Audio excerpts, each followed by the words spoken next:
and I'll introduce our speaker. So Commander Heather Quilenderino is the director of the U.S. National Ice Center and the commanding officer of the U.S. Naval Ice Center. She earned her Ph.D. in meteorology from the Naval Postgraduate School in 2012 and has served as staff oceanographer for Naval Special Warfare Group 10 and commander of Carrier Strike Group 10. Prior to assuming command of the Naval Ice Center, she served as the operations officer at the Fleet Weather Center in Norfolk. In 2016, she was awarded the Oceanographer of the Navy Commander Mary Sears Award. So we're very excited to have her today for this webinar.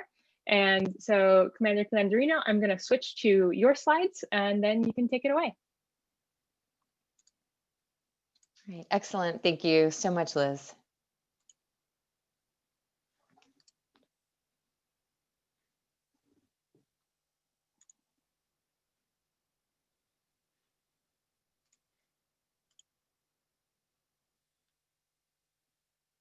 All right, and I had some IT difficulties, as always, when you're on the spot.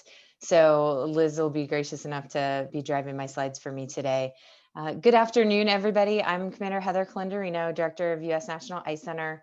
And I just want to start off by saying thank you to Larry Heinzman and Liz Weinberg and all of IARPIC for inviting me to host this webinar today.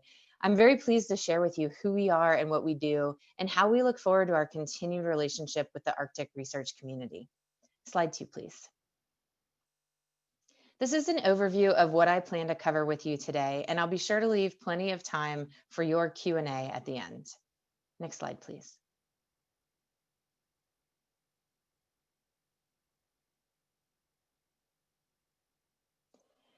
Today, the USNick is a tri-agency organization comprised of Navy, NOAA, and Coast Guard. We are the only ice service in the world with a global area of responsibility and the capability to provide ice services at all classification levels. Although the American study of polar regions can be traced back as far as the ill-fated Jeannette expedition in 1881, the application of scientific knowledge in support of American naval and maritime operations increased during the Second World War and accelerated rapidly in the opening stages of the Cold War, with the Navy providing global sea ice services to the Department of Defense as early as the beginning of the 1950s. Cooperation between US Navy and NOAA greatly expanded in 1956 with the co-location of US Fleet Weather Central and the National Weather Bureau, the predecessor to the National Weather Service in Suitland, Maryland. In 1960, the Weather Bureau began providing ice advisories for the Great Lakes and Alaska regions. In 1976, the US Navy and NOAA formed the Joint Ice Center, or JIC, to collaborate on the production of sea ice services and products, with the first joint products issued in 1979. Our extensive working relationship with Canada began in 1980, with the formation of the Joint Ice Working Group between the JIC and the Canadian Ice Service, CIS. In 1990, around the time that the International Arctic Buoy program was being developed, USNick began its collaboration with the Polar Science Center at University of Washington's Applied Physics Laboratory. This relationship continues to this day, with USNick and PSC co-managing US contributions to an international network of floating buoys in the Arctic. In 1995, the US Coast Guard joined the JIC to form the US National Ice Center. Based upon success in product standardization and distribution of the American-Canadian Partnership, the International Ice Charting Working Group was formed in 1999, bringing together ice services of 13 nations to form a common vision. In 2002, the US Coast Guard International Ice Patrol joined the Joint Ice Working Group to form the North American Ice Service. NACE began issuing joint products over the Great Lakes in 2004. Today, NACE also includes the National Weather Service Alaska region and the Danish Meteorological Institute. Recently, USNick has undergone significant organizational realignment. 5 years ago, the Naval Ice Center, the Navy component, realigned from the Naval Oceanographic Office to Fleet Weather Center, Norfolk. In 2019, the Naval Ice Center logo was decommissioned in favor of a consolidated USNick logo in support of our efforts to unify work within the center and our engagement with external partners and customers. And finally, in 2020, after many years of hard work, the NOAA component of USNick realigned from the National Environmental Satellite Data and Information Service, NESDIS, to the National Weather Service's Ocean Prediction Center as the Ice Services branch. Next slide, please. Each individual agency recognizes the growing strategic importance of the Arctic due to the steady decline of perennial sea ice, and each agency has published guidance via strategic outlooks and action plans. 2 weeks ago, the Navy released its strategic blueprint for the Arctic. Fortunately for us, each of these directives contain parallel or complementary objectives for the Arctic, enabling us to maintain our unified USNick mission called out at the bottom of the slide. As the newest strategic guidance from these agencies, the Navy blueprint identifies 3 objectives. 1, maintain enhanced presence. 2, strengthen cooperative partnerships. 3, build a more capable Arctic naval force. USNick has a key role in enabling each of these objectives. Next slide, please. The strategic blueprint reaffirmed Navy senior leadership's aim of enhanced presence in the Arctic. USNick has already seen an increase of surface vessels deploying further north, especially in the Barents Sea, which hasn't been patrolled routinely since the mid-1980s. Requests for USNick products are also on an upward trend. Commanders are requesting climatology during pre-deployment planning and tactical near real-time ice analysis during exercises and operations. In recent trips in and near the Arctic include the USS McCampbell, pictured in the top left, operating in the Sea of Japan under icing conditions in February 2017. The ship was on patrol in the US 7th Fleet Area of Operations in support of security and stability in the Indo-Asia Pacific region. In September 2017, the USS Oscar Austin, pictured on the top right, transited above the Arctic Circle on a routine deployment supporting US national security interests in the European region. In March of 2020, USS Connecticut, pictured on the bottom left, surfaced through first-year Beaufort sea ice as part of ICEX 2020. And in May of 2020, HMS Kent, USS Roosevelt, USS Porter, USS Donald Cook, and USNS Supply operated above the Arctic Circle in order to showcase Allied integrated operations and Arctic readiness. In the bottom right, HMS Kent and USNS Supply are seen conducting an underway replenishment. Next slide, please. The consequences of ice impacting maritime commerce and safety are significant. The MODIS image on the left was taken in February 2014 when Great Lakes experienced near record ice coverage of 88%. With the limited icebreaking resources of the United States, 8 vessels, and the Canadian Coast Guard, 2 vessels, shipping came to a virtual standstill, costing the economy more than $700 million and 4,000 jobs. The total amount of freight carried during the early parts of 2014 was 7 million tons less compared to the year prior. As part of the NACE partnership, USNick and CIS produced daily ice charts for the Great Lakes, supporting critical commercial industries and US and Canadian Coast Guard operations. When ice is present, USNick also provides ice condition products along the eastern seaboard to include the Chesapeake and Delaware Bays, but also along the New England coast for various special support projects. The Chesapeake and Delaware Bays produce over 500 million pounds of seafood each year. In addition to commercial fishing, both provide jobs and economic development through recreation and commercial shipping. Next slide, please.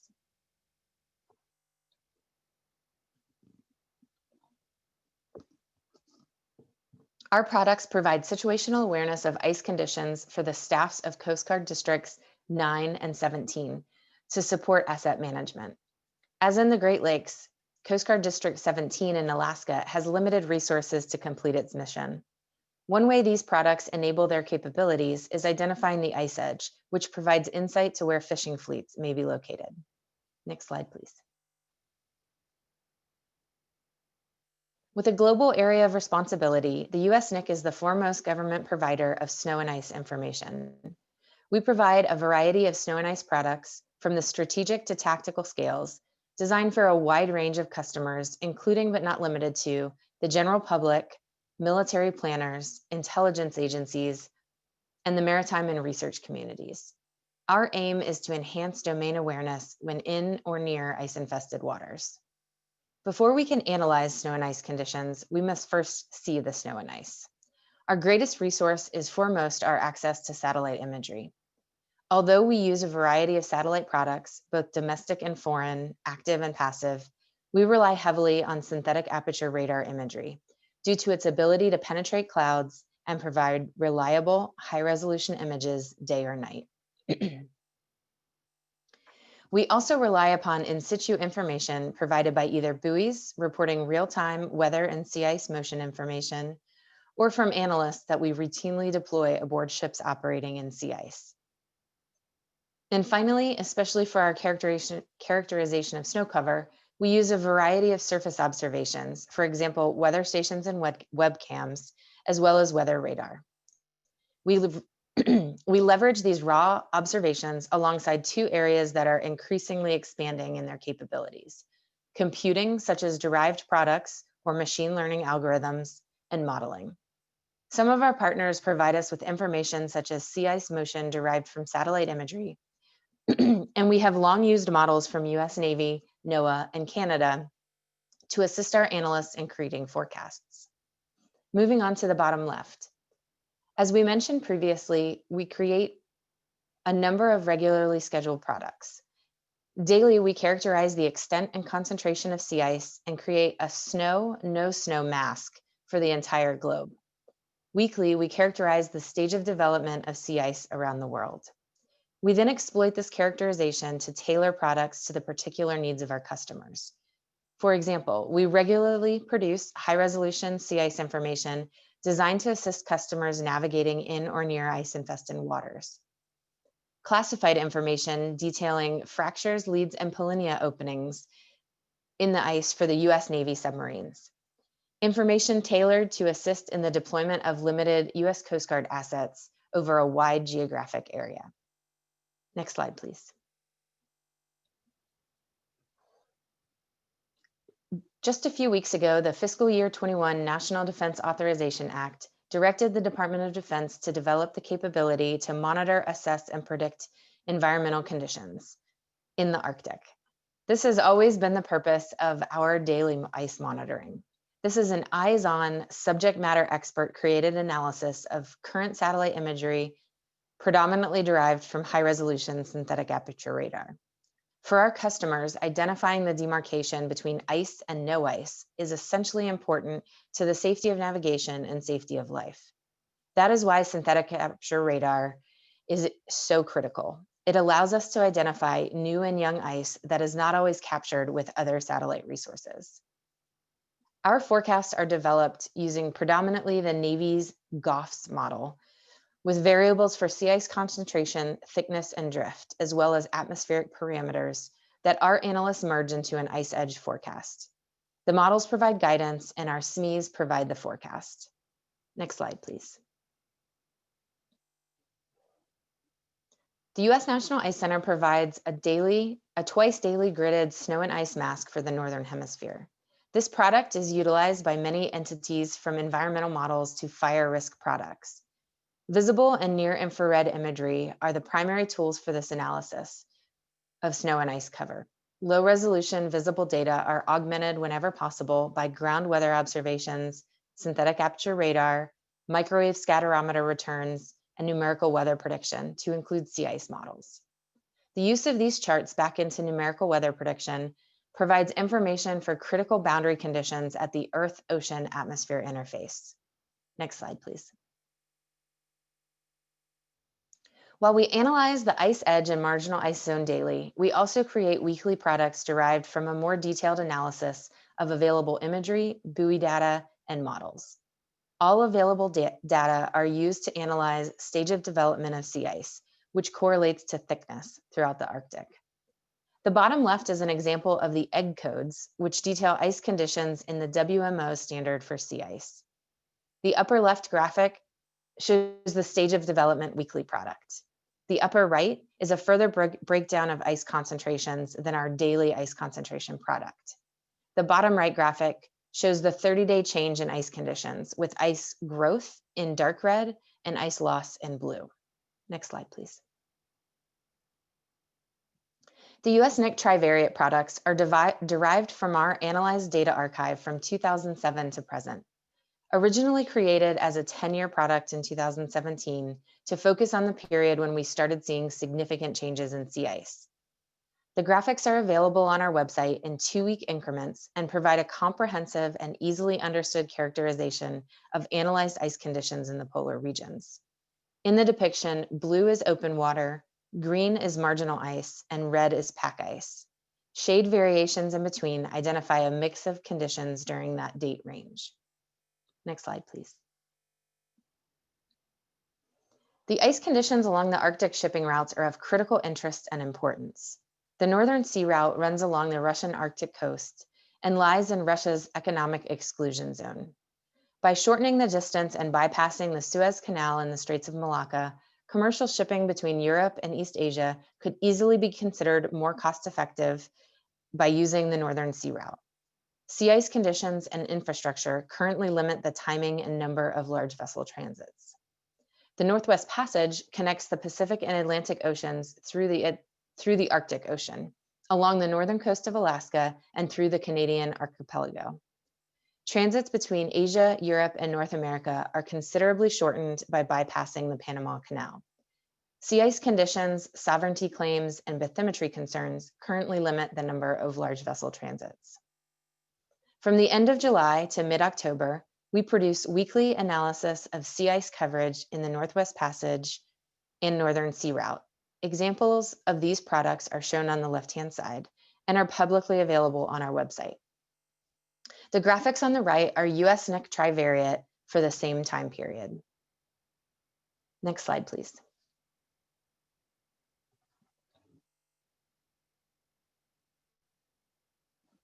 The U.S. Coast Guard cutter Healy is a medium icebreaker with a robust science capability. Each year, USNick supports the Healy crew and science party during their summer and fall deployments. Here are a few exciting pictures from past deployments. Next slide, please.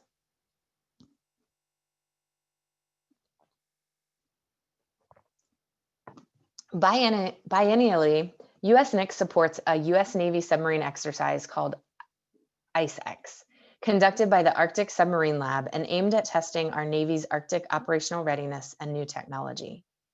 2 USNick personnel support the exercise by deploying to the Arctic and providing situational awareness of the condition of sea ice flows in the area, as well as tailored ice products as submarines are navigating beneath it and an ice camp is built on top of it. From left to right, the digital globe visual imagery across the bottom of the slide shows a scar left by a surfacing submarine, the ice camp built on multi-year ice, and the ice runway groomed into smooth first-year ice. Next slide, please. The USNick supports the Arctic Submarine Lab with planning and operational tools for ICE-X, along with the University of Alaska Fairbanks and National Weather Service Alaska region. This product is annotated synthetic aperture radar imagery, where an analyst has identified candidate multi-year flows for the ice camp and labeled them with alphabetical letters. Analysts will track these flows from each satellite pass and determine their predicted drift and ice characteristics. The green arrows show forecasted drift direction and speed via the direction and length of the vector. Arctic buoy data, shown as color-coded dots, is also overlaid on the analysis to show in situ drift rates. The Arctic Submarine Lab is searching for a multi-year ice flow 6 to 8 feet thick, adjacent to smooth first-year ice to accommodate an ice runway and submarine surfacing within 200 nautical miles of Dead Horse, Alaska. If you could click once. In 2020, USNick annotated imagery and forecasted drift rates led Arctic Submarine Lab to hone in on the region outlined in green. One more click. Flights were conducted over this area to survey ice characteristics with the help of USNick ice analysts and Navy forecasters to forecast the ice position and aviation weather.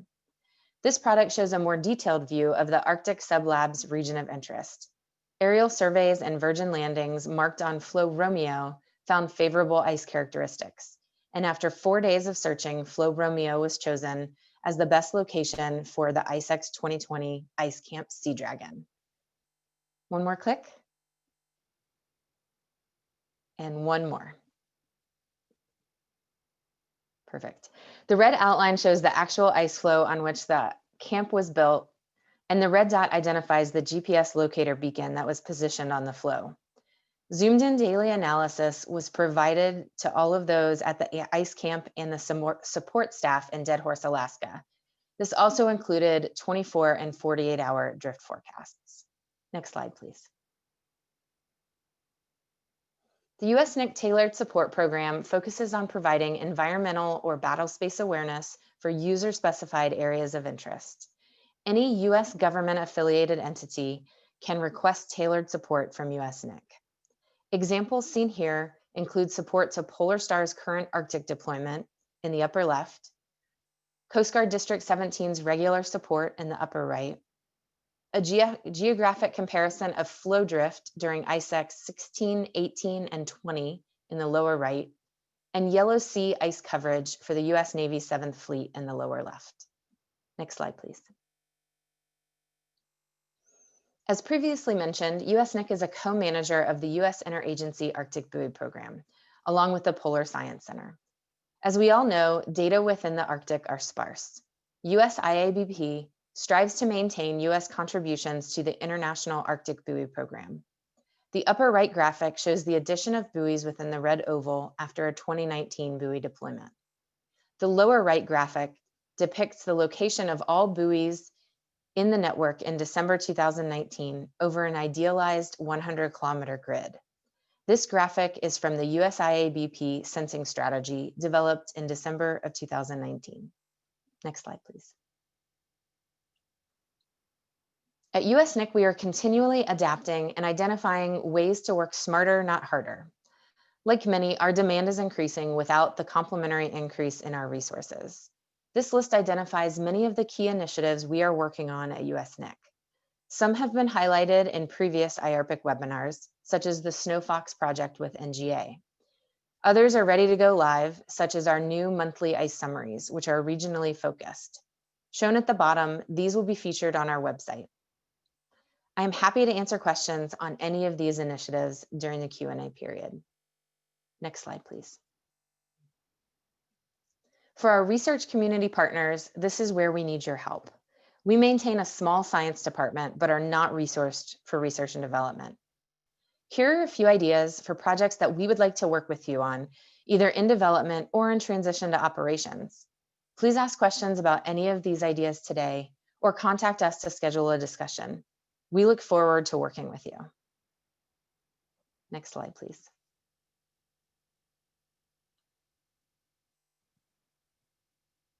To further this plea, I'll close with these thoughts.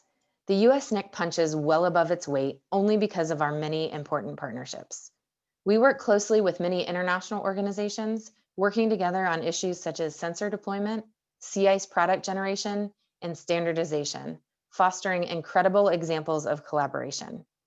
Our partnerships with government research organizations and academia help us move forward when we are consumed by the current pace of operations.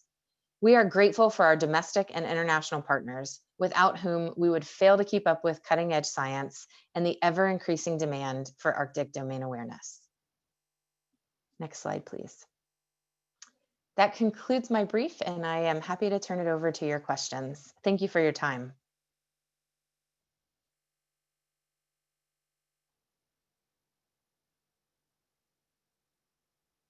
Liz, I think you are muted. I totally was. Again, so that everyone can hear, I will say thank you so much for this presentation. Tons of great information here. It looks like we have a couple of questions in the chat already, but I'm also going to remind folks that if you would prefer to ask your questions out loud, you can raise your hand.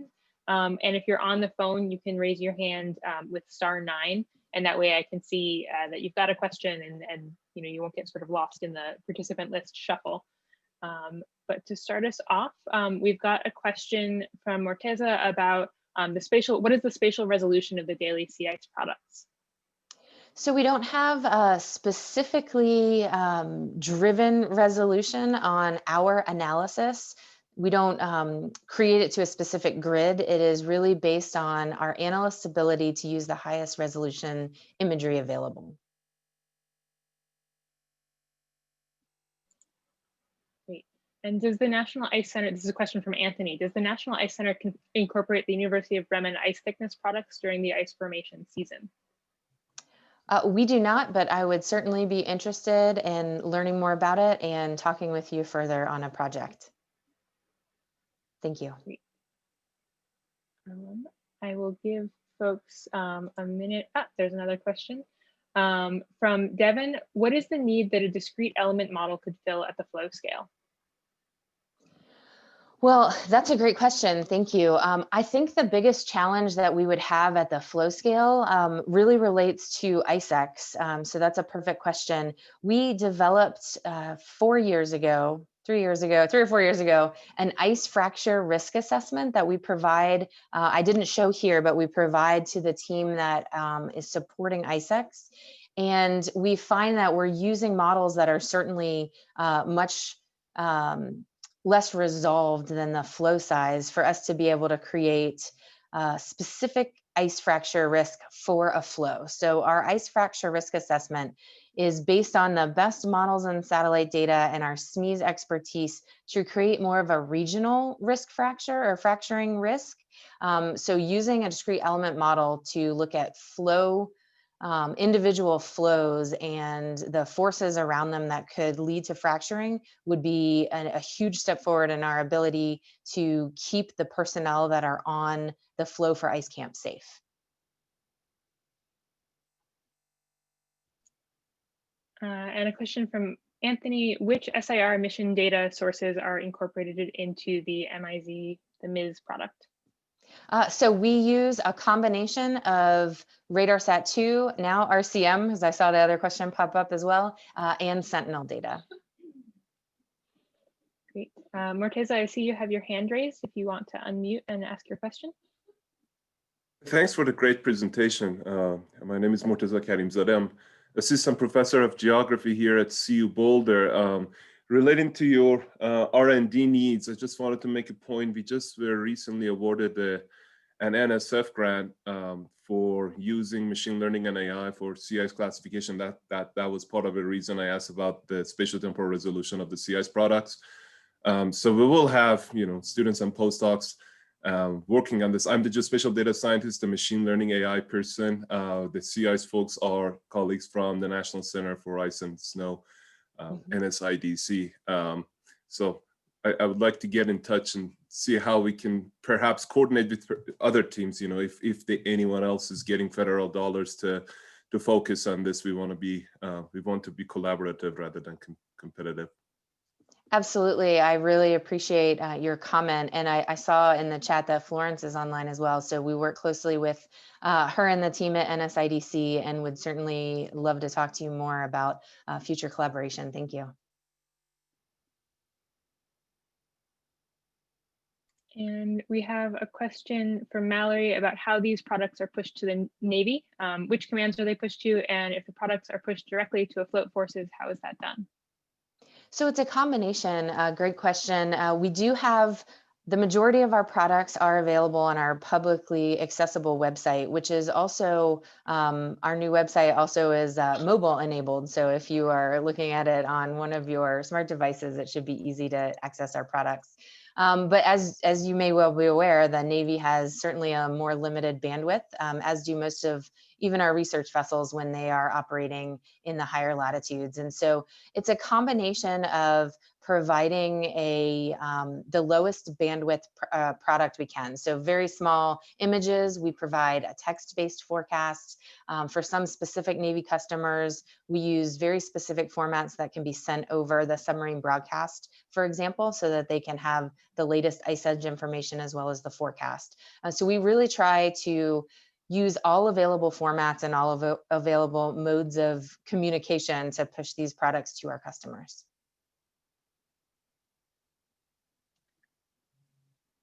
I'm not sure. Oh, here we go. Question from Phil, at what resolution do you map cirque glaciers in the national parks? So we do not do any of the glacier mapping. We focus primarily on sea and lake ice, as well as snow cover. And I'm not sure if you're able to speak to Catherine's question yet, but she asks how strategic direction may change under the new presidential administration. So that's a great question, and I do think it's too soon to have any specific guidance. But I did share with you the most recent Navy guidance, and I would say that based on the, at least from the DoD side, and I can speak thinking specifically of Coast Guard and NOAA, based on all of the agency directives, we expect the attention to the Arctic to continue. That's not something that is going to shift in any specific way. So I'm hoping certainly that it will mean additional research dollars for many of you and operations to support the continued peace in the region throughout the Arctic, but then the science missions that we can continue to learn more. Thank you. And a question from Jack asking whether all of the information, oops, sorry, I lost that chat, whether all the information about sea ice gathered during the Mosaic expedition will be incorporated into USNick models or algorithms. Oh, that's another great question. We are still working with the Mosaic team as they continue to look at all of the data that they collected, as well as they're continuing to monitor many of the sensors that were intentionally left behind to measure conditions. We are continuing to provide products weekly for the team that's collecting data from Mosaic, and we look forward to working collaboratively with the team to include that data in any way possible in the future. Great. And if folks want to learn more about Mosaic, we did have a couple of other webinars recently back in October about the expedition, so you can check out our YouTube for that. And I also see a lot of great connections being made in the chat, so I'm very excited about that. And Thurston asks, what's the latest on Southern Ocean sea ice maps? So I focused the products that I presented here really on Arctic because of the definition of IARPIC, but all of the daily and weekly products that I showed you, as well as some of the tailored support that are specific to ship missions, we provide as well for the Southern Ocean. And so there's certainly a smaller group of sea ice scientists that are focused on the Southern Ocean, but those that are certainly as engaged as the Arctic researchers and scientists. And so we provide those products for anyone who is conducting science or operations in the Southern Ocean. And specifically, we do a pretty large lift to support, including a deployed analyst, the maritime resupply of McMurdo.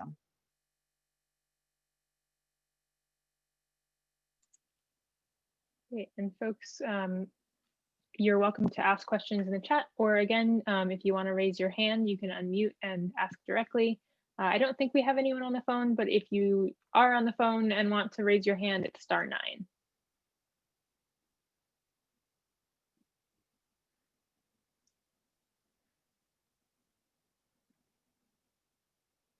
Give folks another minute or two to put any questions in the chat.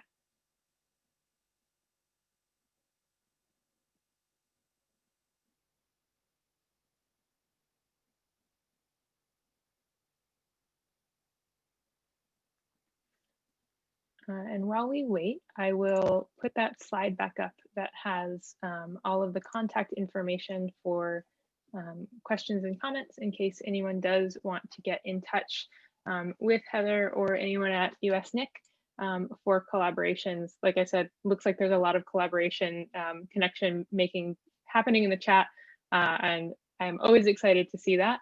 And I'm not seeing any more questions. So, oh, we have one more. Okay, so from Anthony, within the USGS Alaska Science Center, we are, oh, this is not a question, but just a statement that USGS Alaska Science Center is very grateful for the daily MIS product. Not only has it enabled the fieldwork to be safe and efficient while working offshore, but has also formed the backbone for numerous analyses of walrus habitat use.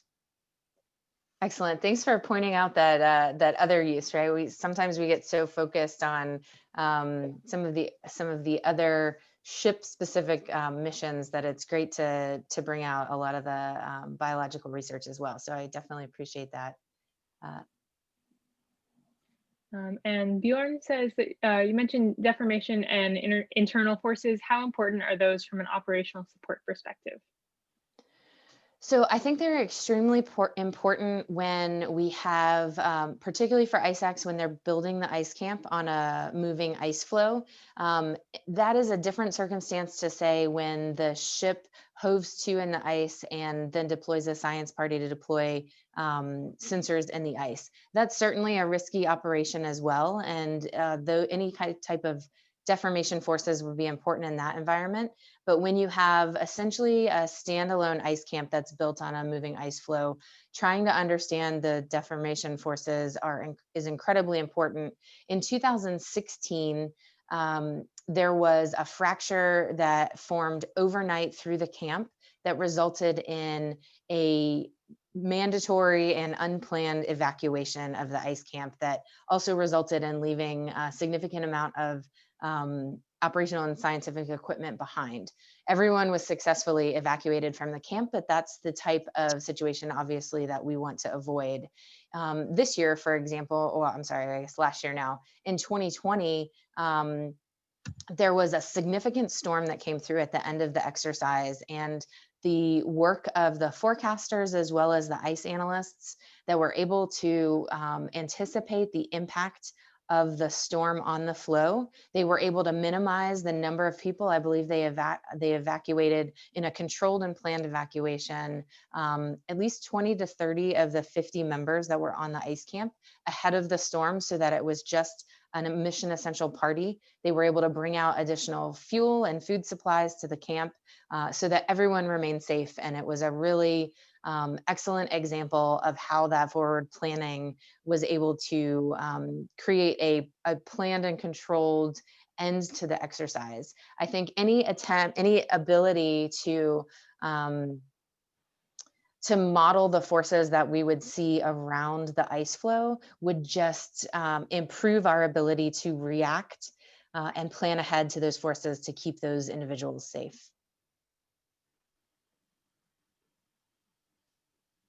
We have a question from Phil about whether it's possible to do mass balance of the Greenland ice sheets with the USNick products. I will have to get back to you on that. We don't usually focus on the Greenland ice sheet. And so there are certainly, and I believe Florence has actually put it in the chat, there are certainly other resources that focus on that that may be better for your question.